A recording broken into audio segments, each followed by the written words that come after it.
हिंदू धर्मानुसार मरने के बाद आत्मा की मुख्य तौर पर 3 तरह की गतियां होती हैं। ऊर्ध्व गति, स्थिर गति और अधोगति। इसे ही अगति और गति में विभाजित किया जाता है। पहली बात तो ये कि आत्महत्या शब्द ही गलत है, लेकिन अब ये प्रचलन में है। आत्मा की किसी भी रीत से हत्या नहीं की जा सकती। हत्या होती है शरीर की। इसे स्वघात या देह हत्या कह सकते हैं। दूसरों की हत्या से ब्रह्म दोष लगता है, लेकिन खुद की ही देह की हत्या करना बहुत बड़ा अपराध है।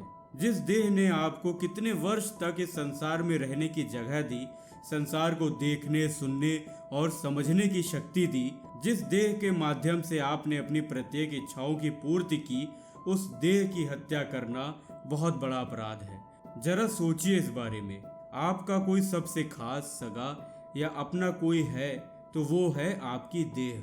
गरुड़ पुराण में जीवन और मृत्यु के हर रूप का वर्णन किया गया है। आत्महत्या को निंदनीय माना जाता है, क्योंकि धर्म के अनुसार कई योनियों के बाद मानव जीवन मिलता है। ऐसे में उसे व्यर्थ गवा देना मूर्खता और अपराध है।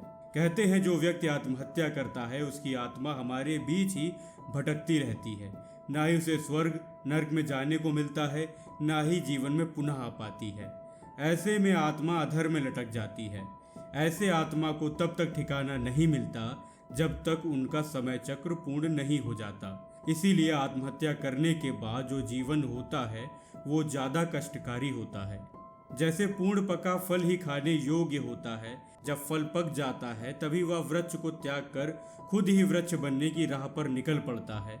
इसी तरह पूर्ण आयु जीकर मरा मनुष्य अच्छे जीवन के लिए निकल पड़ता है। कहते हैं कि मानव जीवन के 7 चरण होते हैं और प्राकृतिक प्रक्रिया के अनुसार एक के पूरा होने के बाद ही दूसरा शुरू होता है। इसका सही समय और सही क्रम होता है। ऐसे में समय से पूर्व ही मृत्यु हो जाने से क्रम गड़बड़ा जाता है। जिन व्यक्तियों की मृत्यु प्राकृतिक कारणों से होती है उनकी आत्मा भटकती नहीं और नियमानुसार उनके जीवन के 7 चरण पूरे हो चुके होते हैं। लेकिन जिन लोगों की मृत्यु आत्महत्या करने के कारण होती है वो चक्र को पूरा न कर पाने के कारण अधर में रह जाते हैं।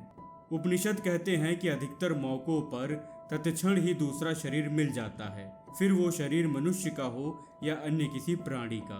पुराणों के अनुसार मरने के 3 दिन में व्यक्ति दूसरा शरीर धारण कर लेता है। कुछ आत्माएं 10 और कुछ 13 दिन में दूसरा शरीर धारण कर लेती हैं।